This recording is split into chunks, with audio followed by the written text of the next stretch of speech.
Hey, J.R. Rawls here, co-host of Talking Terrific Television, where for the last year and a half we've been meticulously examining The Sopranos, and from the very first episode I've been making the case to my co-host that although it's very subtle, The Sopranos does not take place in a completely material world.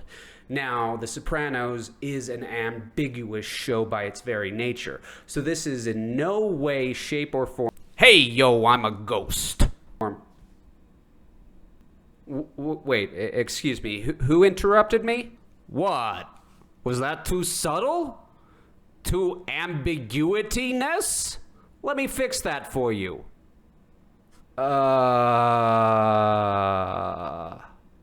It's me, Christopher Moltisanti, the talking mafioso ghost, ya douchebag.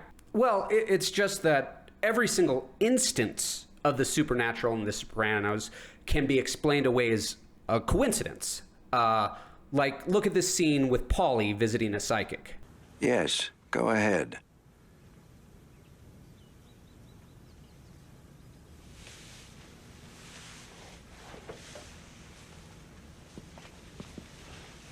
What's the problem?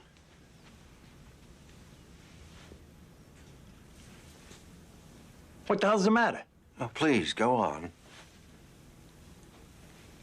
He can't hurt you. You don't have to be afraid. I understand. Yes.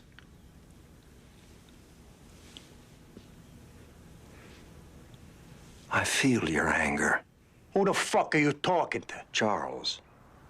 Yes, you have a son. You're with your son? The fuck? I don't got no kids. Oh, Sonny. Pagano? Kind spirit, is your name Sonny? Charles Pagano. How the fuck do you know that? He says he was your first. But I feel many more. Hey! That one's laughing. Poison ivy? He wants to know if it still itches. Don't fuck with me. Who you been talking to? I'm afraid I'm going to have to ask you to leave. Why? What the fuck are they saying? You really want me to say it? Fuck you and this bullshit. That's what this is, you know. Satanic black magic. Sick shit. I'm asking you to leave, sir. Yeah? Fucking quiz! Now, although unlikely, we do know that Paulie told his girlfriend about this. So it's possible she conveyed this information to the psychic, and the psychic is merely doing a cold reading on Paulie as part of some elaborate scam. It's a great scene because it makes us, the viewer, really think about these characters' spiritual beliefs. And while it neither confirms nor denies, hell is a real place in the Sopranos universe, and I'm there. Wait, what? What, are you freaking deaf? There's no fucking ambiguity about it. Listen. That's the guy. My Uncle Tony. The guy I went to hell for. Right. You did say that, Christopher, but... Ghost Christopher. What? I am clearly and obviously the spirit of a murdered man who has gained supernatural powers in death beyond those of mortal man. So, the least you could do is, show some proper respect and refer to me as Ghost Christopher. Wait, so not only are you a dead spirit, but you have supernatural powers too? Obviously, don't you remember this? Back in 1967, the man wearing the hat was my father. In those days, he didn't have a son. $5 says I spot him first. I don't got $5. You better win, Blue Boots. Huh? Uncle Dick, think fast. Oh, you want to fight, huh? The little fat kid is my uncle, Tony, Soprano. Well, we call him my uncle, by marriage. Now, how the hell am I supposed to know what I'm talking about here? How am I able to describe this scene to you unless I, as a dead spirit in hell, can also travel back in time to observe the past. Okay, Ghost Christopher. What you are telling me is that not only is The Sopranos clearly taking place in a universe with a real and non-allegorical afterlife, but it's also painting rules and regulations of said afterlife, which include, but are not limited to, members of the afterlife being able to travel through time to observe events that they are not part of. Exactly. That does not sparkle joy in me. That sounds like a reference to some show that happened after I died. And as I'm dead and died 14 years ago, how am I supposed to understand it if you make a reference to something that happened after my death? Well, you do reference events that happen after your death, right? He choked me to death.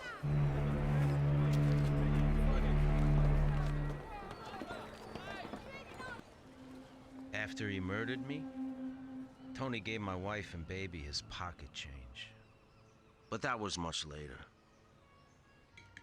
So, on some level in the Sopranos universe, dead spirits not only experience an afterlife as an undeniable fact of their existence, but they are also able to view the mortal existence that happens after their death on some level, correct? Oh, yeah, I guess I did say that, didn't I? So you can observe the world, the real world, the living world after your death. Yeah, I guess that's true too. So your daughter is like 14 years old at this point. Have you observed her for her entire lifetime? And if you're in hell, do you get to like get a break from serving in hell to observe the real world? Or the demons haven't explained all the rules to me. Okay, so not only is there a proven non-metaphorical afterlife in The Sopranos, but there are real, actual demons who you, as a dead spirit, interact with. How else are you supposed to interpret this comment I made? I told them when I got here. Okay, I explored the criminal lifestyle, but I was an altar boy, for Christ's sake.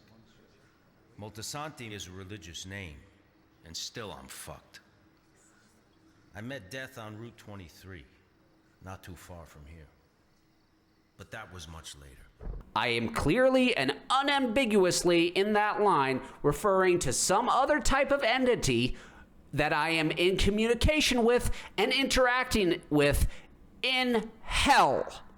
The only reasonable conclusion you could draw from that is that it is some type of demon, and that demons are a actual reality in the Sopranos universe. Unambiguously so. You keep using the word unambiguously, Christopher, and it's pissing me off. Ghost Christopher. Sorry. Yes. Ghost Christopher. It's just that Sopranos fans tend to like the ambiguous nature of The Sopranos. That's one of the things that has really drawn us into the series, and it's what has kept us talking about it for 14 years after it ended. And if you remove a major part of the ambiguity, that's fine, but you gotta make removing it interesting.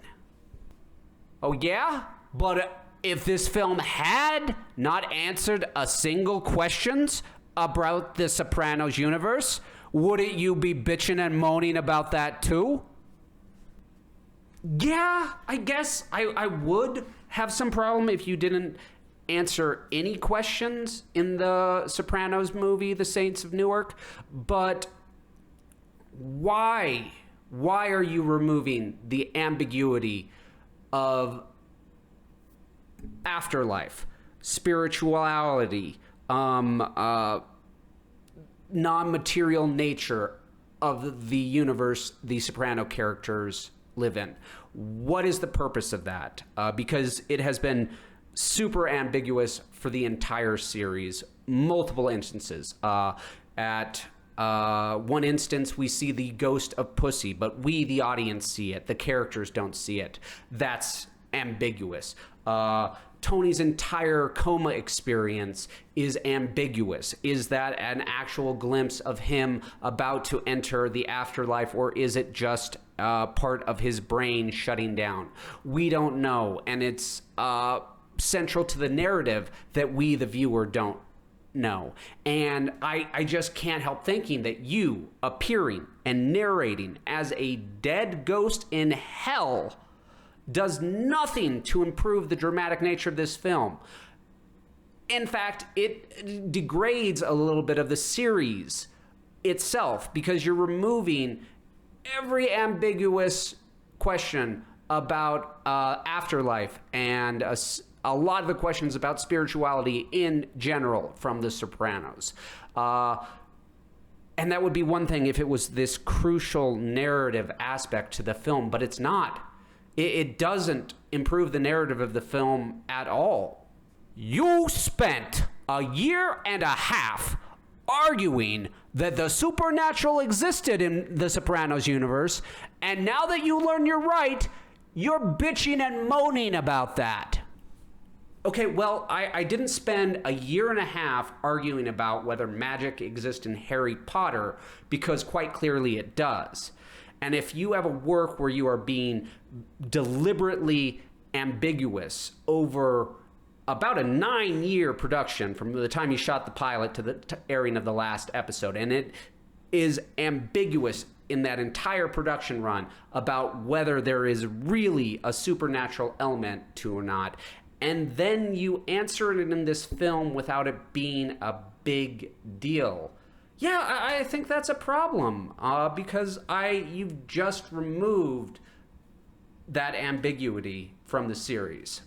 Bitch, bitch, bitch, bitch, bitch, bitch, bitch, bitch.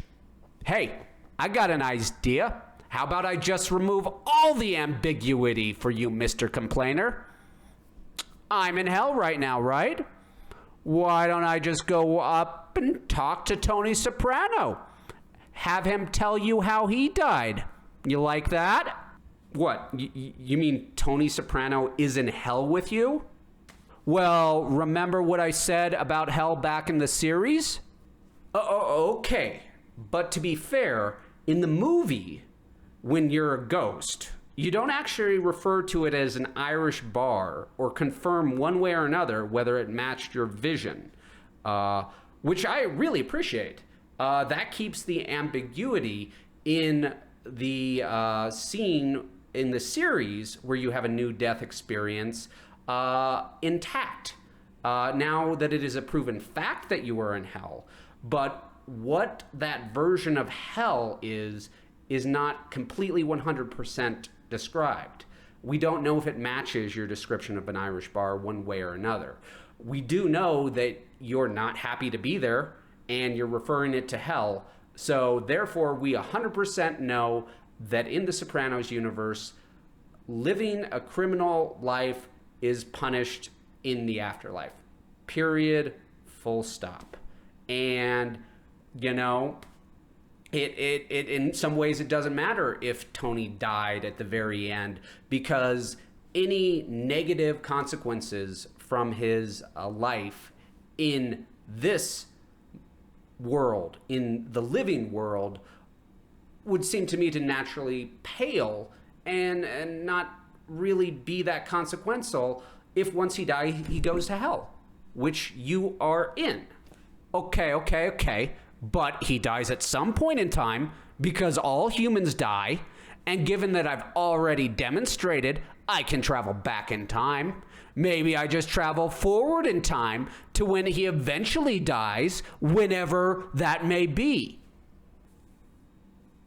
Okay, Christopher, Ghost Christopher, I feel you're stretching things too far.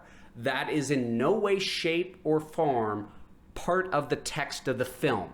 It doesn't contradict it either. And as we've already established, I know not just how I died, but the aftermath of my death.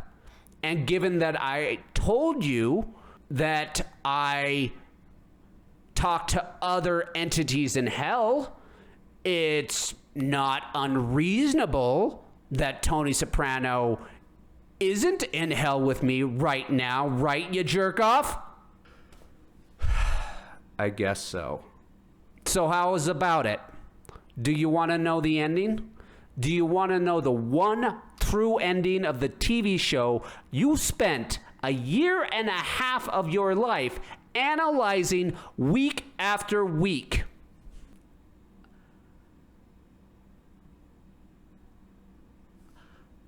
Do I want to know if he died? A definitive word, one way or the other? I mean, I've been thinking about that question for literally 14 years now, and No. I don't want the ending of The Sopranos explained to me. I don't want to hear the word of God about it. I don't want to see it referenced in a sequel or a prequel that does a definitive answer one way or the other. I didn't want the afterlife question to be answered definitively either, it turns out, even if it means I was right, Jared. Because to me, the ambiguity was the point. It was always wondering if that hint of spirituality, that hint of a non-material world, was something that the characters thought, or if it was really real. Because that's what I see around me in real life. I see all these people with all these questions about the spiritual world and the real world and how they conflict, and no one has a definitive answer, in my opinion. And I've always appreciated that The Sopranos reflected what I see in that real world in its fictional world. So, no, I'll keep the ambiguity for The Sopranos, thank you. Okay, well, so just so you know, the Russian crawled in a cave and died and his body was never found. Meadow isn't Tony Soprano's daughter. The orange cat is, in fact, Ghost Adriana. And Tony had a stroke at the moment everything went back. But that was just coincidence, because at that exact same moment, he was going to be assassinated. And the assassin just tripped over the jukebox and unplugged it. And that's why the music stopped. Damn it, Ghost Christopher! Hi, JR again, and thanks for watching. If you enjoyed this video, please listen to Talking Terrific Television, where we have been exploring The Sopranos for the last year and a half, available wherever you get your podcast. Thanks, and be sure to like, click, and subscribe.